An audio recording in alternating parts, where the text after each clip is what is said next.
सब कुछ है अपने देश में, रोटी नहीं तो क्या। सब कुछ है अपने देश में, रोटी नहीं तो क्या। वादा लपेट लो जो लंगोटी नहीं तो क्या।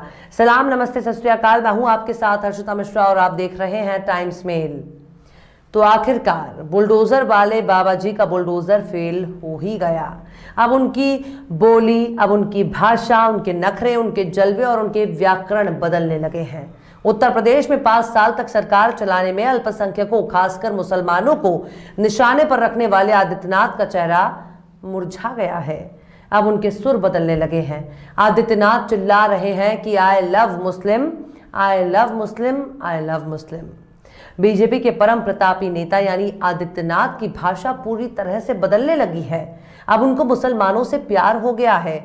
उनकी भाषा में नरमी आने लगी है। दूसरों की गर्मी उतारते उतारते अब बाबा जी की गर्मी उतर चुकी है। अपने भड़काऊ भाषणों में मुल्लों और कट मुल्लों को अक्सर निशाने पर लाने वाले आदित्यनाथ ने कहा कि उनको मुसलमानों से बहुत प्यार है और मुसलमान भी उनसे बहुत प्यार करते हैं, क्योंकि अब आदित्यनाथ को भी इस बात का एहसास हो चुका है कि मोदी समर्थक कट्टर भाजपाई भी उनको देखना पसंद नहीं कर रहे हैं। आदित्यनाथ को अब इस बात का एहसास हो चुका है कि जनता अब उनको पसंद नहीं कर रही है, क्योंकि हर सवाल का जवाब मंदिर नहीं होता, हर सवाल का जवाब मस्जिद नहीं होता, हर सवाल का जवाब शमशान कब्रिस्तान नहीं होता, हर सवाल का जवाब ईद और दिवाली नहीं होता, हर सवाल का जवाब रमज़ान और होली नहीं होता, हर सवाल का जवाब हिंदू बनाम मुसलमान नहीं होता। उत्तर प्रदेश के चुनाव में बीजेपी की इतनी बुरी दुर्गति होने का अंदाजा शायद संघ और संघ के बड़े बड़े पुरोधाओं को कभी नहीं हुआ था, जो अब हो रहा है। आदित्यनाथ की भाषा में इतनी नरमी दशकों बाद देखने को मिल रही है। शायद कुर्सी जाने के डर ने उनके स्वभाव में बदलाव ला दिया है। मई जून के मौसम में शिमला वाली ठंड लाने की धमकी अब उन्हीं पर भारी पड़ने लगी है। अब पता चला कि जिस गर्मी को शांत करने की धमकी वो दे रहे थे, दरअसल वो दूसरों की नहीं बल्कि खुद उन्हीं की गर्मी निकलने लगी है। योगी आदित्यनाथ का चेहरा अब मुरझाने लगा है। योगी आदित्यनाथ की कुर्सी अब भगवा तौलिया भी नजर नहीं आ रहा, क्योंकि उत्तर प्रदेश के राम राज्य को चलाते चलाते वो केवल भगवा भगवा ही कर रहे थे। वो भगवा खाते थे, भगवा पीते थे, भगवा पर सोते थे, भगवा पर उठते थे और भगवा पर ही बैठते थे। ऐसे में सवाल है कि आखिर योगी आदित्यनाथ की गर्मी किसने निकाल दी, क्यों निकाल दी और कैसे उनको मई जून के मौसम में शिमला वाली ठंड लगने लगी। हर मामले में हिंदू मुसलमान करते करते योगी आदित्यनाथ की पहचान कट्टर हिंदूवादी नेता के तौर पर बन चुकी है, जिसके मन में कूट कूट कर मुसलमानों के खिलाफ नफरत भरी हुई है, जो सोते जागते उठते बैठते केवल और केवल जहर उगलते रहते हैं। लेकिन जब अंतिम दौर का चुनाव होने लगा और लोगों के मन में उन्हीं के खिलाफ गुस्से और बगावत की झलक नजर आने लगी, तब भाजपा की खाद खड़ी हो गई है।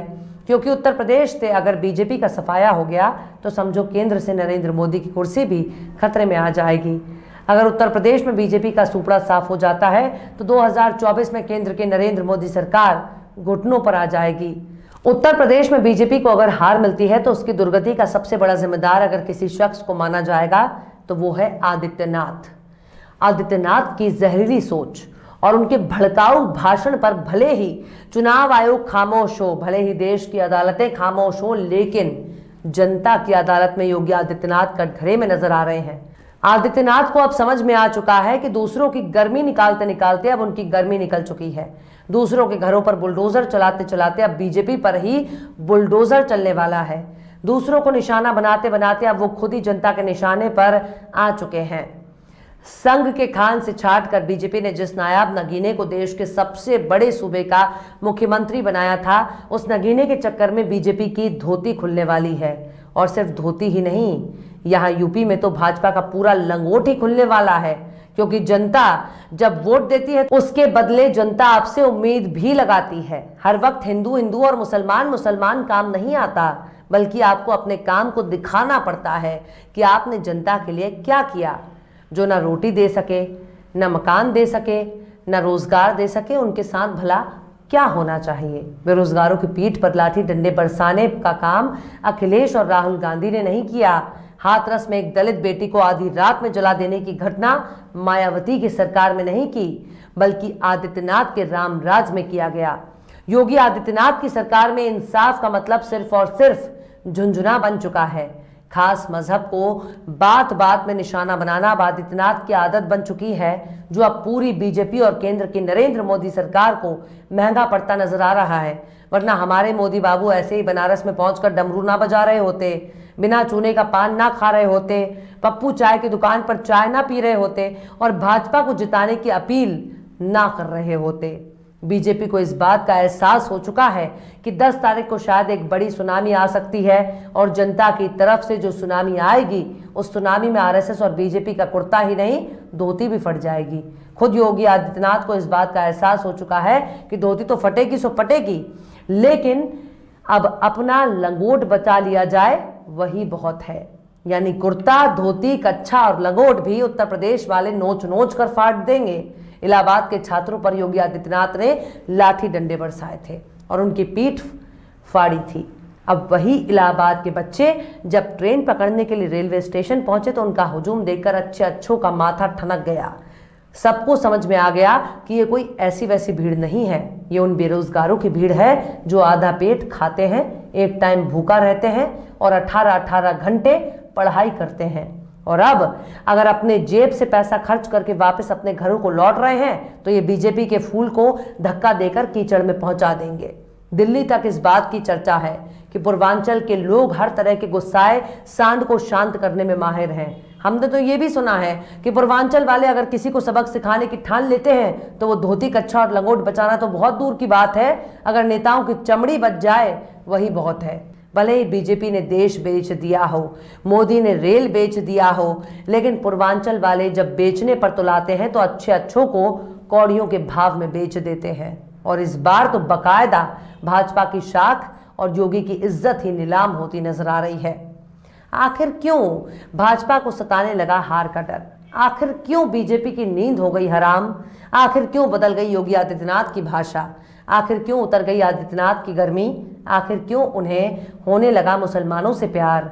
आखिर क्यों सांड का खेल हो गया फेल?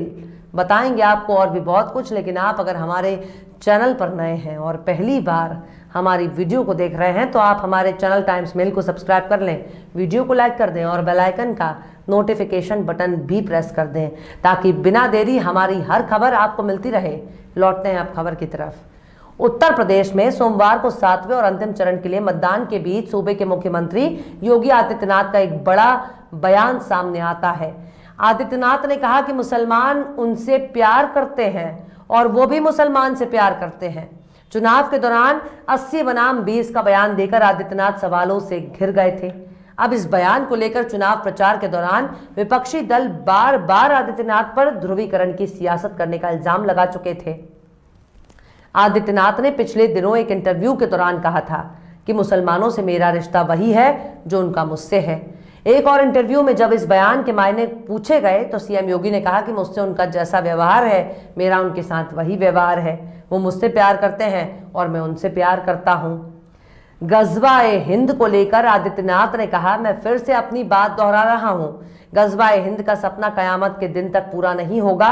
एक और सवाल के जवाब में आदित्यनाथ ने कहा था कि देश संविधान से चलना चाहिए, देश में 135 करोड़ लोगों के लिए काम करना है। आदित्यनाथ ने कहा कि यूपी में 80% सीटें भाजपा को मिलेंगी। उन्होंने कहा कि 2017 में पार्टी ने 80% सीटें जीती थी और 2019 में भी पार्टी ने एक बार फिर 80% सीटों पर जीत दर्ज की थी। उन्होंने दावा किया कि इस चुनाव में भी भाजपा 80% सीटों पर जीत हासिल करेगी। सोमवार को उत्तर प्रदेश की 54 विधानसभा सीटों पर 7वें चरण के लिए मतदान हुआ। कुल 613 उम्मीदवारों की किस्मत ईवीएम में कैद हो गई और अब 10 तारीख को चुनावी नतीजे का ऐलान होगा। ऐसे में योगी की भाषा में गर्मी नजर नहीं आ रही है। इसका मतलब यही है कि आदित्यनाथ चुनाव का रिजल्ट आने से पहले ही हार मान चुके हैं। बहरहाल चलते चलते आखिर में बशीर बद्र ने भी क्या खूब फरमाया है, दुश्मनी जमकर करो लेकिन ये गुंजाइश रहे, दुश्मनी जमकर करो लेकिन ये गुंजाइश रहे कि जब कभी हम दोस्त हो जाएं तो शर्मिंदा ना हो। फिलहाल इस वीडियो में बस इतना ही। ये वीडियो आपको कैसा लगा कमेंट बॉक्स में आप जरूर बताइएगा। वीडियो पसंद आए तो लाइक करें। हमारे वीडियो लिंक को फेसबुक, ट्विटर, व्हाट्सएप पर अपने रिश्तेदार, यार, दोस्तों को भी शेयर करें और बेबाक निष्पक्ष स्वतंत्र पत्रकारिता को सपोर्ट करने के लिए आप हमारे YouTube चैनल टाइम्स मेल को जरूर सब्सक्राइब करें और हाँ, बेल आइकन की घंटी वाली बटन भी आप जरूर दबा दें ताकि आपको हमारे आने वाले नए वीडियो की नोटिफिकेशन फौरन ही मिल जाए। फिर मिलते हैं किसी और वीडियो में एक नई खबर के साथ। हर्षिता मिश्रा को दीजिए इजाजत। जय हिंद। तो देख लिया आपने हमारे इस वीडियो को। हमें उम्मीद है कि आपने हमारे वीडियो को लाइक किया होगा और दूसरों को भी शेयर किया होगा। अगर अभी तक आपने हमारे चैनल टाइम्स मेल को सब्सक्राइब नहीं किया है तो जल्दी से सब्सक्राइब कर दें और बेल आइकन भी प्रेस कर दें।